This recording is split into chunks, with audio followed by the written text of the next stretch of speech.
Welcome to Life Camera Author. This is a podcast that goes beyond the marquee and into the stories behind film history's most fascinating figures. And I'm Jim Juno. Now, when you hear the name Anita Ekberg, one unforgettable image probably comes to mind. But there was far more to her life and career than a single moment. She was a Hollywood star, a European sensation, and a woman navigating an industry that often struggled to see beyond that image. So today I'm joined by film historian and author Richard Koper, and his latest book is Hollywood or Bust: The Life and Career of Anita Ekberg. And it takes a deeply researched and thoughtful look into Ekberg's journey through Hollywood, Europe, and the international fame that came with it. It's a conversation about stardom, typecasting, and how history remembers its icons. Welcome, Richard. Thank you so much. Now, you're coming to us today from Holland, I believe. Yes, that's true. From Holland, yes, the cheese city, Alkmaar. Fantastic. Well, I tell you what, it's great to have you there. And you've written extensively about classic cinema, but Yeah. what drew you to Anita Ekberg? Well, Anita Ekberg is, like myself, a European actress, European, and I found it interesting that she was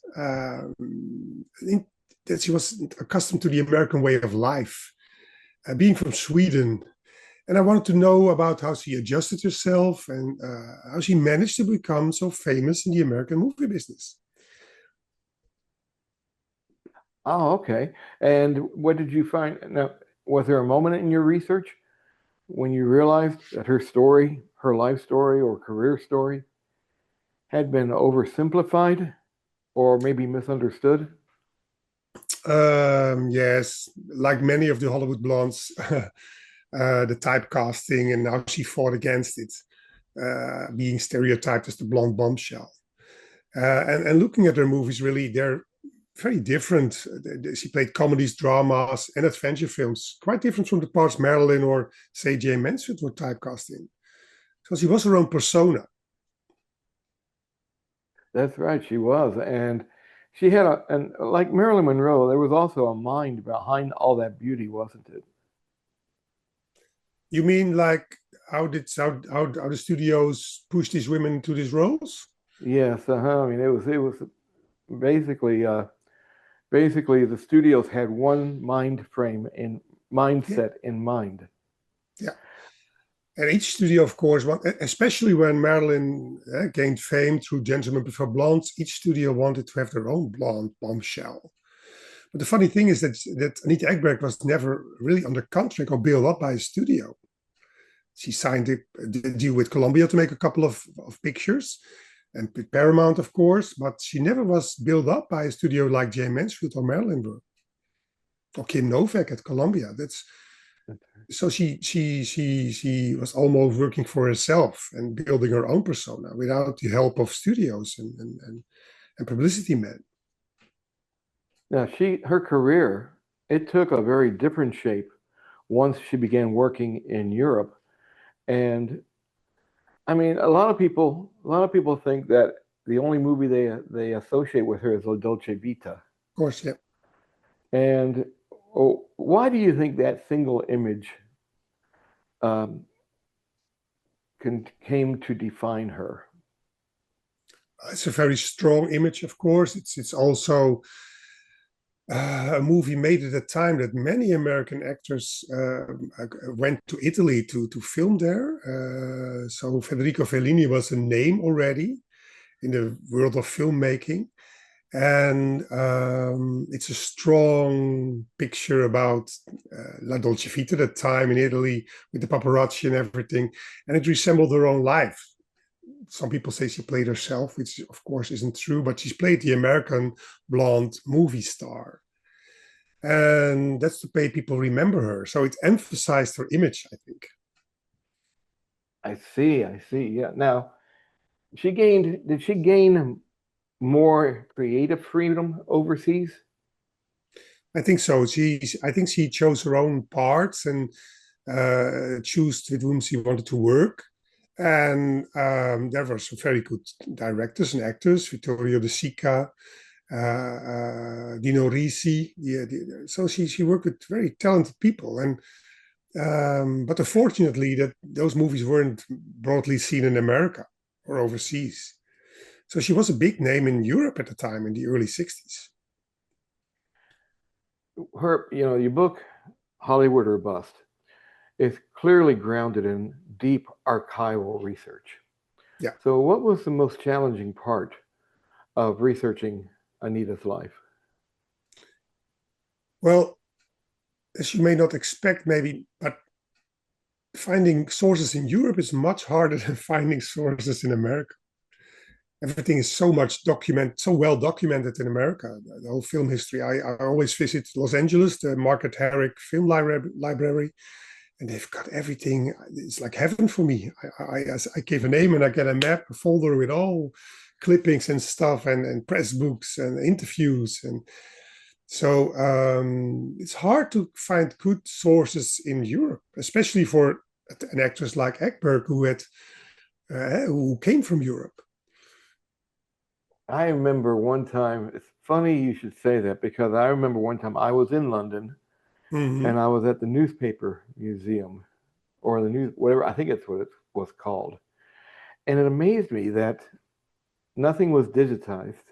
No. I guess it may be changed now, but it's still eyeballs is the only way to find things. Is that what you ran into?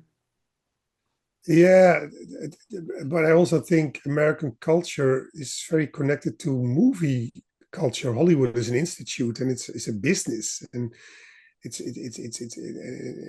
very different from European filmmaking, with especially the 40s, the 50s, the 60s, all these big studios, all the glossy magazines that were working for the studios, of course, to get these stars out there and to promote them. It's very different from European filmmaking. So I think it's kind of obvious that the Americans, how do you say, preserve their legacy better than we do in Europe. Yeah. Now, why do you think Anita Ekberg's career deserves a reassessment today?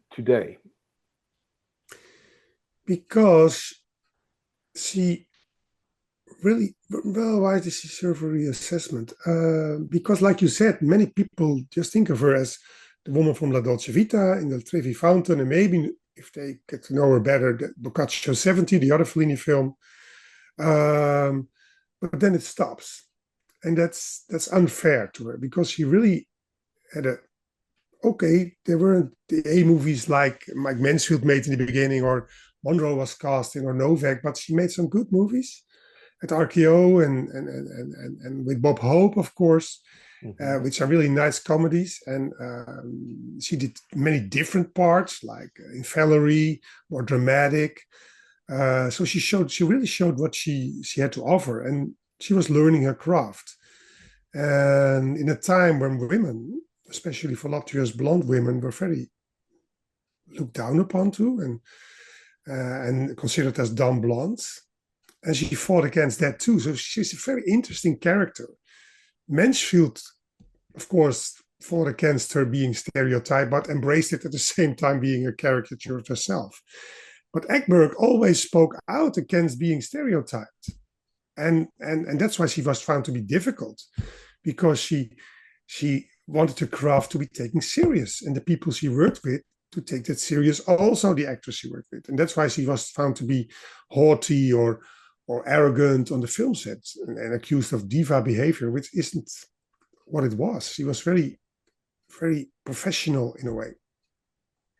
What do you hope readers take away from Hollywood or Bust once they finished reading it? Well, I hope, and that goes for all my books about these blonde bombshells who are pushed in these personas, that there's a person beneath, and that's an interesting person, especially in the case of Anita Ekberg.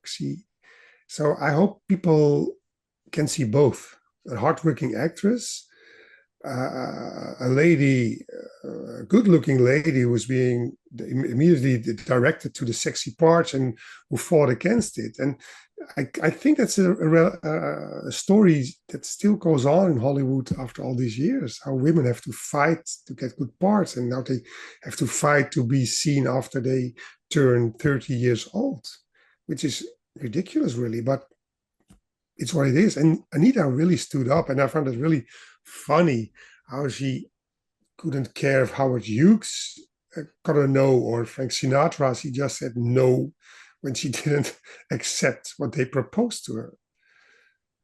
So I What's think your that's an favorite? interesting read, and quite refreshing to read about a person like Anita Ekberg. What's your favorite Anita Ekberg story? My favorite story, gee, there are a lot. Um, I think my favorite story is when she came to Hollywood in 1952 and had won, of course, the Miss Sweden contest. And Howard Hughes sent her over to interview her, and she came in a cabin on a studio lot, and he was there in the dark. She hardly could see him, and he just ogled her and like he did.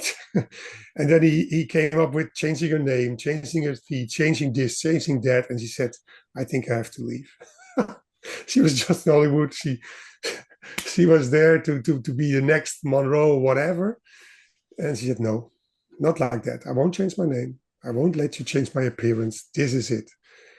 And of course, she didn't forget her, because she was cast in some RKO pictures later when she was under production, when John Wayne took her in at Batchuck Productions. But I think she stood out, but she's very gutsy to do something like that. That's one of the stories about her having guts. And he also put her up in a condo somewhere in Beverly Hills, I think, and had her guarded so she couldn't go out. But she went out to the window.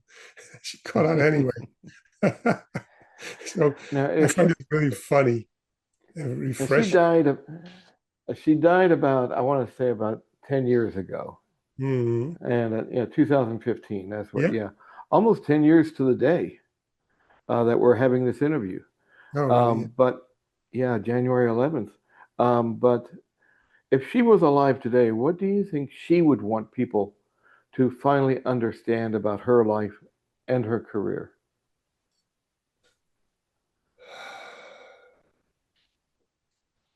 I think she wants people to understand that you have to stand up for yourself, and that she always did, even in her marriages, which were horrible. One was an alcoholic, and the other one stole everything she had and disappeared.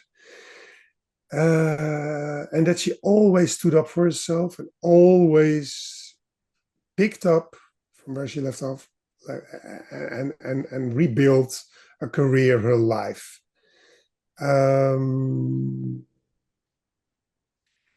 think she wants to be seen as an actress who had to do with some crappy roles she's got, and who didn't get really get the chance to evolve as an actress, which she really had wanted. And not to be seen as a tragic person, but as a survivor and a fighter. So she fought for herself, and in Italy she flourished. She was somebody. She was there in the realms of Lollobrigida, Fiona Lisi, Sophia Loren. And although those women sometimes ridiculed her, she stood up to them, she spoke out, and she got really good parts in Italy. And I think she wants to be remembered for that also. How she When she pa- reinvented herself in Europe and in Italy and made another career, which is amazing, really. First in Hollywood and then in Italy. and when she passed away, was she homeless or was she? No, she wasn't Uh, home. A couple of tragical events happened with burglary, and when she was in hospital, another house was burgled and set afire. So she had to stay with friends and rely on their care. So, but she wasn't homeless. hmm. She had other villas in Cannes and stuff, but she couldn't live there anymore because she was handicapped, of course, when she broke her hip. But she had many good friends who took care of her. It's also very interesting to see. She was really loved by the society, the village where she lived, and the people who knew her a long time. So it's not a tragic story, it's a story of overcoming Yeah, tragedy. resilience and overcoming, right? Yeah, and of connecting, of having your own people around you who were outside the movie business. He was very proud of that too, and connecting with younger people and like Lars Hector, the Swedish friend she met later in life, and he also wrote a wonderful book about her, but it was all in Swedish. So thanks for Google Translate. And he told me a lot of interesting stories about her later years and how she always connected with younger people and always knew what was going on in the world. And she was a very interesting person and a woman who did it all by herself, not relying Well, on husbands or men. she was a strong Very woman. strong, very strong. Well, my thanks to Richard Koper for joining me today, for shedding new light on the life and career of Anita Ekberg. The book is Hollywood or Bust: The Life and Career of Anita Ekberg. It's available now from Bear Market Media. I'm sorry, Bear Manor Media. Please forgive me on that. Correct. Yeah. You can find it on Amazon or any online bookseller, or you can go to bearmanormedia.com and order it there. So if you like this conversation, please subscribe to Lights Camera Author and leave us a review. Richard, I really want to thank you for being on Lights Camera Author today. Thank you so much, Jim. And thanks for listening, everybody. And until next time, let's keep watching the movies, keep reading the books, and let's keep the stories alive.